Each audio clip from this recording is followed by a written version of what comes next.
उपचुनाव को लेकर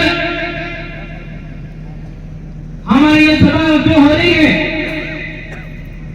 देश की आजादी के बाद आपको पता होना चाहिए अन्याय, शोषण, अत्याचार हमारे समुदाय के साथ में हो रहा है। आज हम लोगों ने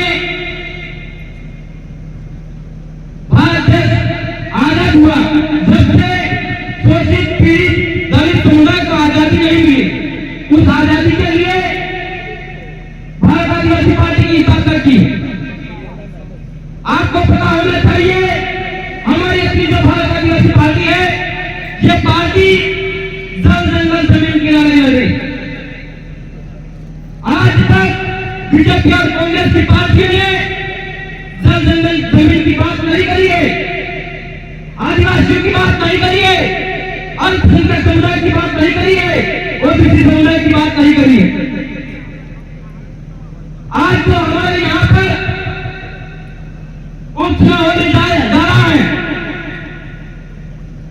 इस उपचुनाव में आपको इस बीजेपी और कांग्रेस की पार्टी को फूल सजा देना है।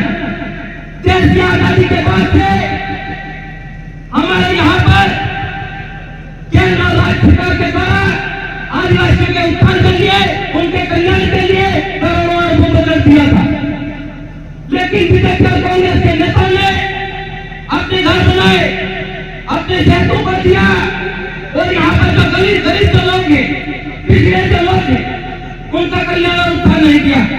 हम लोग यहाँ पर शिक्षा की बात करते हैं, स्वास्थ्य की बात करते हैं, रोजगार की बात करते हैं। हम सब शिक्षा की बात करते हैं, स्वास्थ्य की बात करते हैं, रोजगार की बात करते हैं, तो आदिवासियों को नक्सली बोला जाता है, मुसलमानों को आतंकवादी बोला जाता है।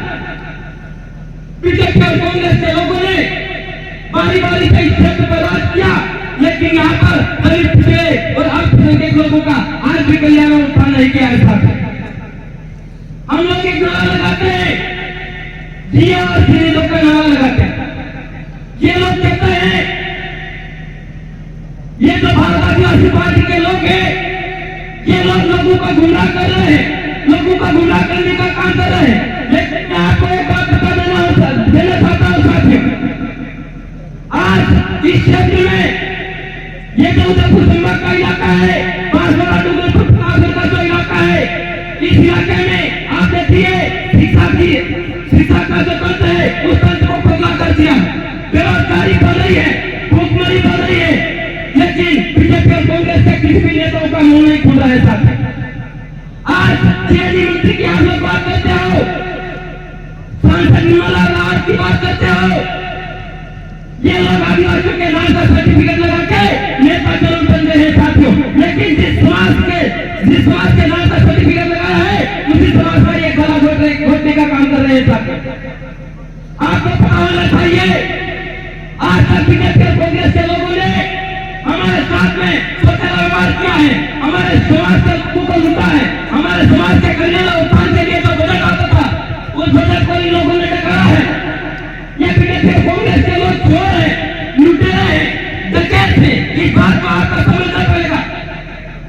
देश के आजादी के बाद से वंचित समुदाय का हक और जो अधिकार मिलना चाहिए था, वो हक और अधिकार आज भी लोगों ने नहीं दिया था। हम शिक्षा की बात करेंगे, हम स्वास्थ्य की बात करेंगे, हम रोजगार की बात करेंगे, तो हमारे को नक्सली का पक्का दे दिया जाता है साथियों। लेकिन आपको पता होना चाहिए, हमारे इलाके में चाहे कॉलेज हो या फिर स्कूल हो, आज के इलाके में शिक्षा की सख्त जरूरत है, लेकिन सरकार के द्वारा भर्तियां नहीं निकाली जा रही। स्कूलों में पद खाली पड़े हैं, वैकेंसी नहीं निकाली जा रही है, तो हमारे लोग को शिक्षा कैसे मिलेगी? शिक्षा एक क्रांति का जनक है साथियों, लेकिन ये जो कांग्रेस सरकारें हैं, ये कांग्रेस सरकारें हमारे इलाके का विकास नहीं चाहती। तो इस बार आपको हमारे क्षेत्र से इस उपचुनाव में हमारा अपना आदमी दिखा करके उस जयपुर की विधानसभा में भेजना, हमारा आपकी इस क्षेत्र की आवाज को बुलंद रहेगा साथियों।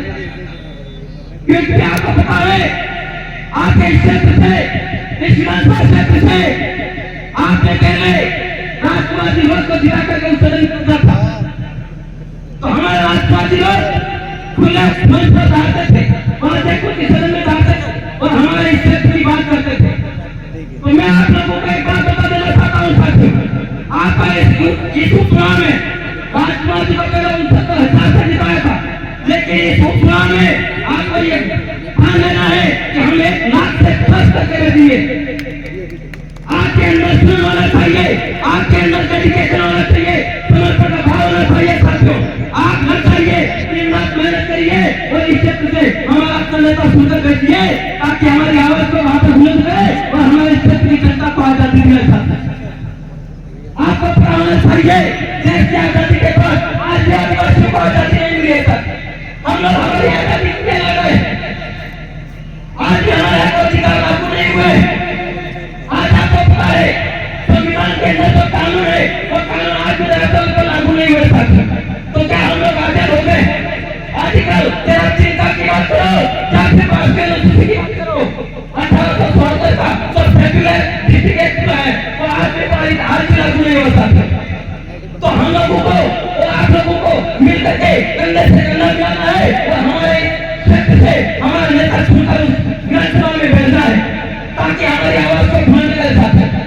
क्योंकि आपको पता होगा जब केंद्र सरकार मोदी या फिर बीजेपी सरकार हो, ये सरकारें आदिवासियों के नाम का आदिवासियों को सिर्फ ठेका देने का काम करते हैं। आदिवासी समाज का सिर्फ ठेका देने का काम करते हैं और इस समाज के साथ में अन्य शोषण करने का काम कर रहे हैं। आप मणिपुर को देखिए, पूरा मणिपुर चल रहा है लेकिन कोई नहीं देख रहा है। महिलाओं की बात करते हो, किसानों की बात करते हो, आज महिलाएं किसान आत्महत्या कर रहा है, महिलाओं के साथ में शोषण हो रहा है, उनको न्याय नहीं मिल रहा है, किसान को न्याय नहीं मिल रहा है, स्टूडेंट को न्याय नहीं मिल रहा है, एक बेरोजगार को न्याय नहीं मिल रहा है, मजदूर को मौत के घाट उतारा जा रहा है और हमारी बात को कोई नहीं सुन रहा है। इसलिए आपको हमारे क्षेत्र से हमारा नेता सुनकर को सदन में भेजना है तो ये हमारी आवाज को बुलंद करेगा, तो ये हमारे को आजादी मिलेगा। इसी के साथ मेरे व्यक्ति को जय हिंद करता हूँ। आप दोनों साथियों ने मुझे सुना, उसके लिए धन्यवाद। जय जोहार, जय आदिवासी, इंकलाब जिंदाबाद, जोहार जिंदाबाद। बहुत बहुत धन्यवाद भाई। आने वाले जोश के साथ में हमारे कार्यकर्ताओं ने जोश देने का काम किया है। उम्मीद है और विश्वास है हमारे